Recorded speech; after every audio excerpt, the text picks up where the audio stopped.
Hello students, hope you all are doing great. In this video, we are going to discuss class 8th geography chapter number 1 resources.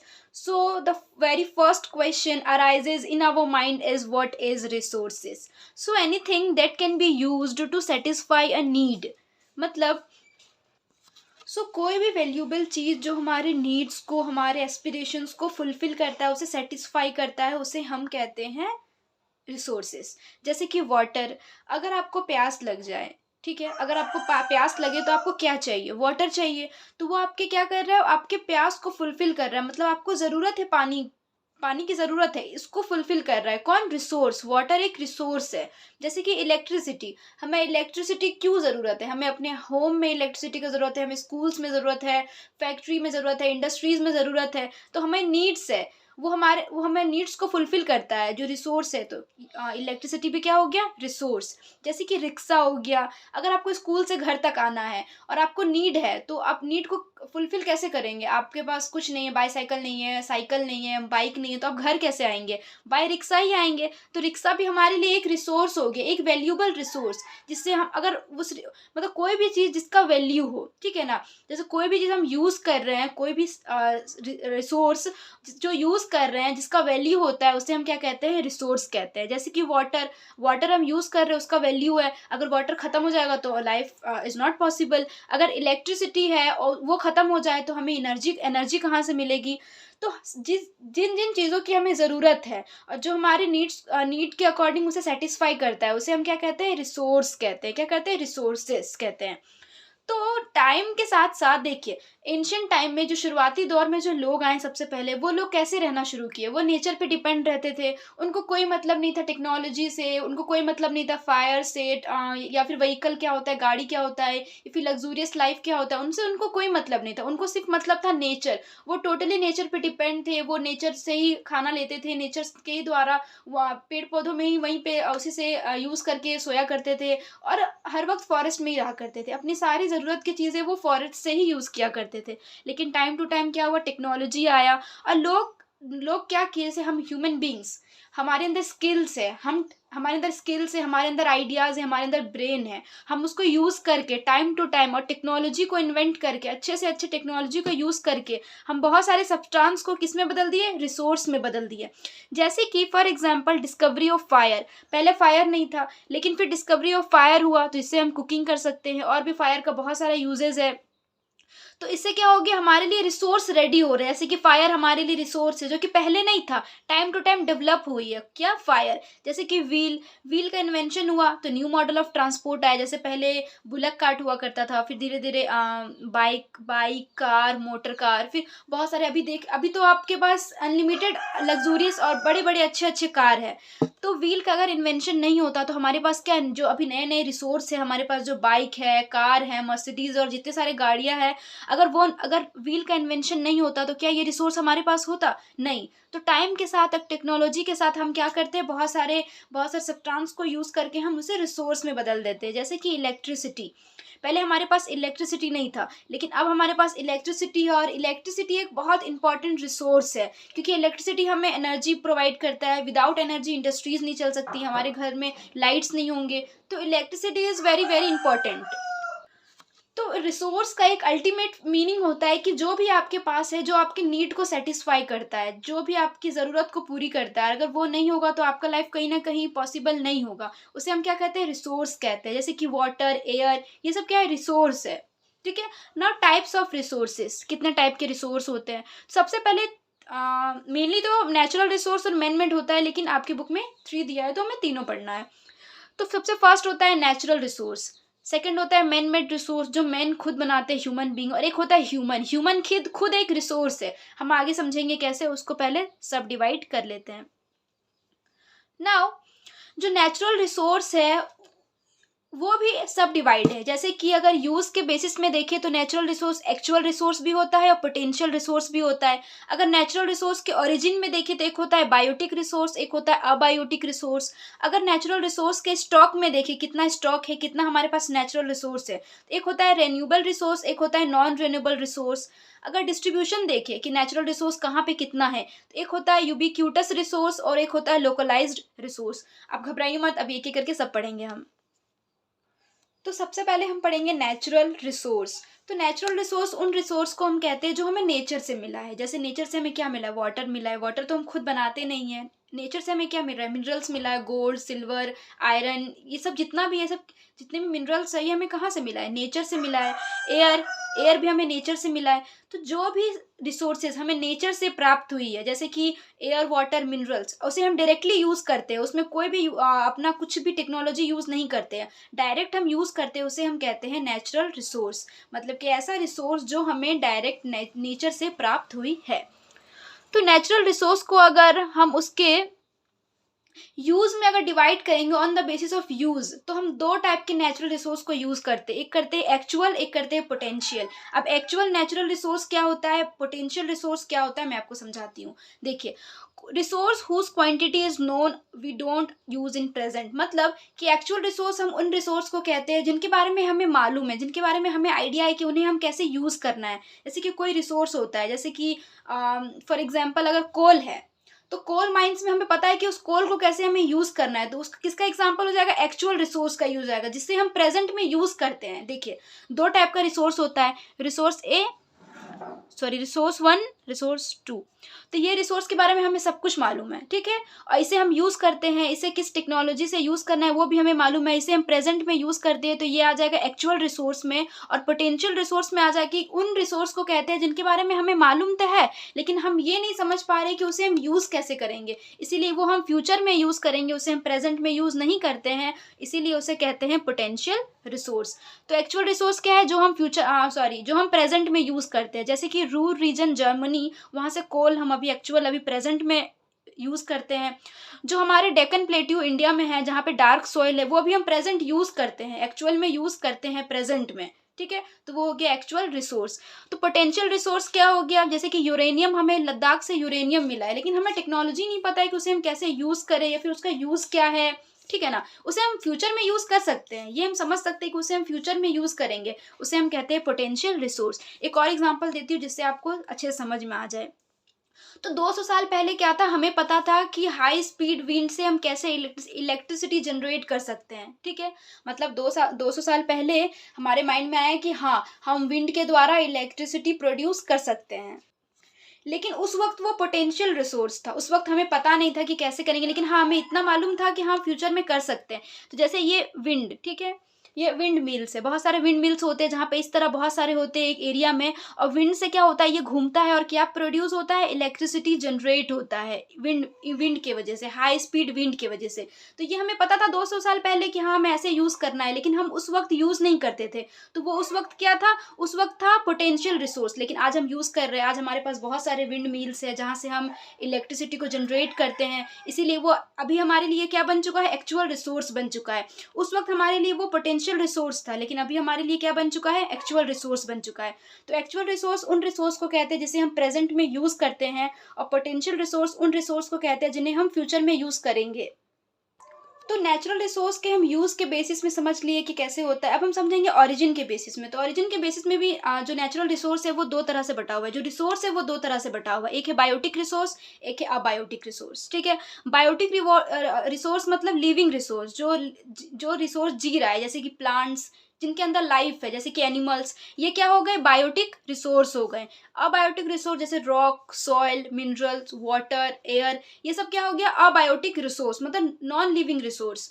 तो biotic मतलब हो गया living resource, जो जी सकते हैं, और abiotic resource मतलब नॉन लिविंग रिसोर्स, सिंपल, ठीक है। On the basis of stock, तो स्टॉक से आप क्या समझते हैं, जैसे कि मम्मी कहती है कि हाँ, हम इतना सारा सामान स्टॉक करके रखें, मतलब स्टॉक करके रखें मतलब प्रिजर्व करके रखें, कहीं पे बचा के रखें कि उसे हम यूज़ करेंगे। तो स्टॉक के बेसिस में मतलब कितना रिसोर्स हमारे पास है। तो स्टॉक के बेसिस में हमारे पास दो टाइप के रिसोर्स है, जैसे कि रिन्यूएबल रिसोर्स, एक है नॉन रिन्यूएबल रिसोर्स। तो रिन्यूएबल रिसोर्स उन रिसोर्स को कहते हैं जिसे हम रिकवर कर सकते हैं या फिर रिन्यूड कर सकते हैं, मतलब जो कभी ख़त्म नहीं होगा, जैसे कि वाटर, जैसे कि solar and wind energy. Solar energy कभी खत्म होगा, जब तक सन है तब तक हमारे पास सोलर एनर्जी है। तो ये क्या हो जाएगा, रिन्यूएबल हो जाएगा, रिन्यूएबल रिसोर्स जो कभी खत्म नहीं होगा, हमारे पास अनलिमिटेड है। लेकिन नॉन रिन्यूएबल रिसोर्स क्या होगा, जो हमारे पास लिमिटेड है, बहुत कम है, ठीक है, जो हमारे पास बहुत कम है, जिसे अगर हम अच्छे से यूज़ नहीं करेंगे और ज़्यादा यूज़ करेंगे तो वो क्या हो जाएगा, एक दिन खत्म हो जाएगा, एग्जॉस्टेड हो जाएगा। लेकिन रिन्यूएबल रिसोर्स क्या होगा, नेवर एग्जॉस्टेड, जैसे कि सोलर एंड विंड एनर्जी। और नॉन रिन्यूएबल रिसोर्स में कोल एंड पेट्रोलियम। ज़्यादा से ज़्यादा अगर हम कोल और पेट्रोलियम का यूज़ करेंगे तो हमारे फ्यूचर जनरेशन इन सब रिसोर्स को यूज़ नहीं कर पाएंगे। तो समझ गए, रिन्यूएबल रिसोर्स को हम रिन्यूड कर सकते हैं और नॉन रिन्यूएबल रिसोर्स को हम दोबारा रिकवर नहीं कर सकते। इसको रिकवर होने में हज़ारों साल से भी ज़्यादा टाइम लग जाता है, ठीक है। चलिए, अब on the basis of distribution, मतलब कि कितना नेचुरल रिसोर्स के कहाँ पे है, उसका डिस्ट्रीब्यूशन कैसे है, उसके बेसिस में दो टाइप के रिसोर्स हमारे पास है। एक है यूबिक्यूटस रिसोर्स, एक है यूबिक्यूटस रिसोर्स, एक है लोकलाइज्ड रिसोर्स। यूबिक्यूटस रिसोर्स क्या होता है, फाउंड एट एवरीवेयर, ऐसा रिसोर्स जो हमारे पास हर जगह मिलता है। एयर वी ब्रेथ, जो हम एयर सांस लेते हैं जिससे, वो हर जगह मिलता है हमें, तो वो क्या होगा, यूबिक्यूटस रिसोर्स हो गया, मतलब ऐसा रिसोर्स जो हमें हर जगह प्राप्त होता है। लेकिन लोकलाइज्ड रिसोर्स जो एक लोकल, एक स्पेसिफिक एरिया में है, जैसे कि फाउंड ओनली सर्टेन प्लेस, जैसे कि कॉपर, आयरन और। क्या आप बताइए कि इंडिया में क्या हर जगह कॉपर और आयरन और सेम है, नहीं, कहीं पे कॉपर और आयरन और नहीं है, कहीं पे कॉपर और आयरन और है, कहीं पे ज़्यादा है, कहीं पे कम है, तो डिस्ट्रीब्यूशन भी होता है, ठीक है। तो कहीं पे है, कहीं पे नहीं है, तो जो रिसोर्स हर जगह पाया जाता है उसे हम कहते हैं यूबिक्यूटस रिसोर्स। और जो रिसोर्स जो हमें कोई स्पेसिफिक जगह में मिलता है, ऐसा हर जगह नहीं मिलता है, उसे हम कहते हैं लोकलाइज्ड रिसोर्स। तो आई होप आपको नेचुरल रिसोर्स समझ में आ गया है। नाउ अब हम पढ़ेंगे man made resource. Man made मतलब क्या समझ रहे, मैन मेड जो मैन बना रहे हैं, क्या यूज करके, टेक्नोलॉजी को यूज करके, नेचर से, सॉरी, नेचर का यूज करके टेक्नोलॉजी से। देखिए, देखिए, early humans depend on nature. जो शुरू में अर्ली ह्यूमंस थे वो नेचर पे डिपेंड करते थे, वो नेचर पे पूरी तरह से डिपेंड होकर एक सिंपल लाइफ गुजार रहे थे। पेड़ से फल तोड़ के खा लेते थे, पेड़ के नीचे ही सो जाते थे, फिर सुबह होती थी, फिर पेड़ से फल तोड़ के खा जाते थे, फिर शिकार करते थे, फिर गैदरिंग करते थे, हंटिंग गैदरिंग। उनका लाइफ यहीं से खत्म हो जाता था, मतलब मैन, मतलब उनका लाइफ पूरा सिंपल हुआ करता था। लेकिन लेटर उसके बाद क्या हुआ, जो मैन है वो न्यू चीज, नए तरीके सीखे कि कैसे हम नेचुरल रिसोर्स को यूज करके एक मैन मेड रिसोर्स बना सकते हैं। जैसे कि हम आयरन और, हमें आयरन और था, हमें पता था आयरन और क्या होता है, लेकिन उससे हम आयरन निकालने का टेक्नोलॉजी बाद में आया, तो हम आयरन और से आयरन बना सकते हैं, या फिर हम नेचुरल रिसोर्स को यूज़ करके बिल्डिंग बना सकते हैं। तो बिल्डिंग नेचुरल रिसोर्स तो नहीं हो गया, लेकिन बिल्डिंग बनाने में जो सामान यूज़ हुआ है वो है नेचुरल रिसोर्स। लेकिन ये जो बिल्डिंग बना है ये है मैन मेड रिसोर्स। ये जो ब्रिज बनाया है ये कौन बनाया है, मैन बनाया है, ये तो कोई नेचुरली हमें मिला नहीं है, हमने खुद बनाया है। रोड हम खुद बनाए हैं, व्हीकल्स, गाड़ी, बहुत सारी गाड़ियाँ हमने खुद बनाई है, व्हील्स हमने बनाया। तो जब हम नेचुरल सब्सटेंस को यूज़ करके, नेचुरल रिसोर्स को यूज़ करके कोई चीज़ बनाते हैं उसे हम कहते हैं man made resources. Clear. Man made मतलब जो मैन, ह्यूमन बींग्स जो बनाते हैं टेक्नोलॉजी को यूज़ करके, ना ह्यूमन रिसोर्स। तो हम नेचुरल रिसोर्स पढ़ चुके हैं, मैन मेड रिसोर्स पढ़ चुके हैं, अब हम पढ़ेंगे ह्यूमन रिसोर्स। तो ह्यूमन रिसोर्स मतलब कि human beings are special resource. Human beings खुद एक रिसोर्स है, मतलब ह्यूमन बींग्स खुद एक, उनका एक अलग वैल्यू है। क्यों? क्योंकि ह्यूमन बींग्स, जो हम ह्यूमन बींग्स है, हमारे पास क्या है, नॉलेज है, स्किल्स है, टेक्नोलॉजी है, कि हम कुछ भी कर सकते हैं, हम डेवलप कर सकते हैं, कोई भी चीज़ हम बना सकते हैं नेचुरल सब्सटेंस को यूज़ करके। जैसे कि हम फॉरेस्ट से टिम्बर को काट कर उसे हम यूज़ करके फर्नीचर बना सकते हैं। तो हमारे पास स्किल है, हमारे पास नॉलेज है। तो ह्यूमन बींग्स खुद एक स्पेशल रिसोर्स है, ठीक है। हम क्या कर सकते हैं, ट्रांसफ़र कर सकते हैं कोई भी फिजिकल मटेरियल को, कोई भी फिजिकल मटेरियल को वैल्यूबल रिसोर्स में हम ट्रांसफ़र कर सकते हैं। जैसे कि हम बिल्डिंग्स बना सकते हैं सीमेंट और ब्रिक्स का यूज़ करके, और भी सीमेंट, ब्रिक्स का और भी बहुत सारे चीज़ों का यूज़ करके हम ब्रिज बना सकते हैं। तो ये भी हमारे लिए एक रिसोर्स है, ये भी हमारे लिए एक रिसोर्स है, बिल्डिंग्स। तो ह्यूमन बींग्स जो रिसोर्स बना सकते हैं, ह्यूमन, इसीलिए ह्यूमन खुद एक रिसोर्स है। देखिए, ये दोनों चीज़ में आप कंफ्यूज नहीं होइएगा, क्योंकि मैन मेड रिसोर्स मतलब होता है जो मैन बनाते हैं वो रिसोर्स, जैसे कि बिल्डिंग, ब्रिज, रोड। लेकिन यहाँ पे ह्यूमन रिसोर्स में ह्यूमन बींग खुद एक रिसोर्स है, क्योंकि ह्यूमन बींग्स के पास क्या है, नॉलेज है, स्किल्स है, टेक्नोलॉजी है, ब्रेन है। उसका यूज़ करके हम बहुत सारी चीज़ों को बदल सकते हैं, बहुत सारी चीज़ों को, बहुत सारी फिजिकल मटेरियल को यूज़ करके हम वैल्यूबल रिसोर्स बना सकते हैं। इसीलिए हम, ह्यूमन खुद एक रिसोर्स है, ठीक है। नाउ द डिस्ट्रीब्यूशन ऑफ, ये बहुत इंपॉर्टेंट फैक्टर है, इस चीज़ को आपको याद रखनी है, और ये क्वेश्चन भी आ सकता है एग्जाम्स में, ठीक है। The distribution of natural resource depends on physical factor like terrain, climate and altitude. इससे नहीं समझ में आया, मैं आपको एक्सप्लेन करती हूँ। मतलब कि नेचुरल रिसोर्स का जो डिस्ट्रीब्यूशन है, जैसे अभी हमने पढ़ा था कि नेचुरल रिसोर्स का डिस्ट्रीब्यूशन पढ़ा था कि यूबिक्यूटस रिसोर्स और एक लोकलाइज्ड रिसोर्स। तो ये किस पे डिपेंड करता है, मतलब ऐसा क्यों है कि किसी जगह पे बहुत ज़्यादा रिसोर्स है, किसी जगह पे बहुत कम है, या फिर किसी जगह पे रिसोर्स है ही नहीं, ऐसा क्यों होता है? क्यों, ये किस पे डिपेंड करता है? ये फिजिकल फैक्टर पे डिपेंड करता है। जैसे कि टेरेन, मतलब वहाँ का लैंड कैसा है, वहाँ पर टोपोग्राफी कैसा है, क्लाइमेट डिपेंड करता है। ठीक है, अगर कोई एक रिसोर्स होगा जिसे बहुत फॉर एग्जांपल जिसे बहुत जिसे बहुत वार्म टेम्परेचर चाहिए, मतलब गर्म टेम्परेचर चाहिए उस रिसोर्स को रहने के लिए, उस रिसोर्स को बनने के लिए। लेकिन अब आप बता सोच रहे होंगे कि वो माउंटेन में मिल जाए, तो माउंटेन का तो क्लाइमेट वार्म नहीं होता, माउंटेन का क्लाइमेट बहुत ठंड होता है, कोल्ड होता है। तो वो डिपेंड किस पे करता है? क्लाइमेट पे डिपेंड करता है, टेरेन पे डिपेंड करता है, ऑल्टीट्यूड मतलब ऊंचाई पे डिपेंड करता है। बहुत सारे रिसोर्स होते हैं जो ज़्यादा ऑल्टीट्यूड पे वो नहीं सर्वाइव कर सकते, लेकिन बहुत सारे रिसोर्स होते हैं जो ज़्यादा ऑल्टीट्यूड पे सर्वाइव कर सकते हैं। तो वो डिपेंड किससे करता है? टेरेन पे करता है कि लैंड कैसा हो, क्लाइमेट पे करता है कि किस टाइप का क्लाइमेट है, और ऑल्टीट्यूड पे डिपेंड करता है। और आप बताइए कि पूरे अर्थ में, हमारे पूरे अर्थ में क्या सारा लैंड सेम है? नहीं, कहीं पे ऊंचा है, कहीं पे नीचे है, कहीं पे लैंड है, कहीं पे प्लेटू रीजन है, कहीं पे ओशन है, कहीं पे प्लेन लैंड है, कहीं पे माउंटेन है, हिल्स है। कहीं क्लाइमेट सेम है क्या हमारे अर्थ का? नहीं, कहीं पे ज़्यादा ह्यूमिड क्लाइमेट है, कहीं पे बहुत ज़्यादा कोल्ड है, कहीं पे टेम्परेट क्लाइमेट है, मॉडरेट है। तो क्लाइमेट भी हमारे अर्थ का अलग अलग है, और ऑल्टीट्यूड भी हमारे अर्थ का अलग है, कहीं पे ज़्यादा ऊंचाई है, कहीं पे कम है। तो इसीलिए हमारे अर्थ पे नेचुरल रिसोर्स हर जगह अलग अलग है। क्यों? क्योंकि हमारे जो अर्थ है वो सब जगह सेम नहीं है। इस वजह से जो डिस्ट्रीब्यूशन है नेचुरल रिसोर्स का, वो हर जगह अलग अलग है ना। मैं तब से कह रही हूँ कि नेचुरल रिसोर्स बहुत ज़्यादा वैल्यूबल है, बहुत वैल्यू होता है नेचुरल रिसोर्स, बहुत इंपॉर्टेंट है, कीमती है। ऐसा क्यों? तो हमें क्यों कंजर्व करना नेचुरल रिसोर्स ज़रूरत है, मतलब कि हमें क्यों ज़रूरत है कि जो हमारे पास रिसोर्सेस है, या फिर नेचुरल हो या फिर ह्यूमन मैन मेड हो, उसे हमें कंजर्व क्यों करना है, उसे हमें बचा के क्यों रखना है? क्योंकि अगर हम रिसोर्स को केयरफुली यूज़ नहीं करेंगे, ठीक है ना, अगर हम केयरफुली यूज़ नहीं करेंगे, अगर हम उनको टाइम नहीं देंगे दोबारा से रिकवर होने में, तो क्या होगा? वो ख़त्म हो जाएगा। जैसे कि अगर हम वाटर को केयरफुली यूज़ नहीं करेंगे, क्योंकि वाटर एक रिन्यूएबल रिसोर्स है, वो दोबारा रिन्यूड हो सकता है, लेकिन अगर हम उसे केयरफुली यूज़ नहीं करेंगे तो एक दिन हम इस वाटर को खो देंगे। इसीलिए हमें रिसोर्स को कंजर्व करना बहुत ज़रूरी है कि फ्यूचर में भी हम यूज़ कर सकें। ऐसा नहीं है कि हम अभी यूज़ किए, हमारा नीड खत्म हो गया, बस फ्यूचर जनरेशन जाए, कहीं भी जाए, हमको कोई मतलब नहीं। ऐसा बिल्कुल नहीं होना चाहिए। हमें नेचुरल रिसोर्स या फिर ह्यूमन मैन मेड रिसोर्स या फिर कोई भी रिसोर्सेस हो, जितने सारे रिसोर्स है हमारे अर्थ में, हमें उसे कंजर्व करके रखना चाहिए, ताकि फ्यूचर जनरेशन भी उसे यूज़ कर सके। इसी को कहते हैं सस्टेनेबल डेवलपमेंट। जैसे कि हमें रिसोर्स को कंजर्व करना चाहिए, ठीक है? तो अगर हम रिसोर्स को कंजर्व नहीं करेंगे तो हमारे पास क्या होगा? रिसोर्स खत्म हो जाएगा, रिसोर्स पूरी तरह से खत्म हो जाएगा। तो हम रहेंगे कैसे? अगर वाटर खत्म हो गया तो हम रहेंगे कैसे? अगर हम बहुत ज़्यादा पॉल्यूशन अगर फैला रहे हैं, हम इतना पॉल्यूशन फैला रहे हैं कि ग्लोबल वार्मिंग हो रहा है, इतना कार्बन डाइऑक्साइड इतना ज़्यादा एमिट कर रहे हैं कि ग्लोबल वार्मिंग हो रहा है, जिसकी वजह से क्या हो रहा है कि हमारा टेम्परेचर बिगड़ रहा है। तो अगर हम, हमारे लिए रिसोर्स है, वो भी हमारे लिए रिसोर्स है एयर, अगर एयर हमारे लिए पोल्यूट हो रहा है, तो अगर एयर हमको साफ नहीं मिलेगा, क्लीन नहीं मिलेगा, तो क्या हम अच्छे से जी पाएंगे? तो हमारे लिए रिसोर्स को कंजर्व करना, उसको बचा के रखना, उसको केयरफुल्ली यूज़ करना is very very very necessary. इसीलिए हमें क्या करना चाहिए? सस्टेनेबल डेवलपमेंट करना चाहिए, ये बहुत इंपॉर्टेंट है। सस्टेनेबल डेवलपमेंट मतलब होता है carefully using resources so that can besides meet the requirement of present also take care of future generation.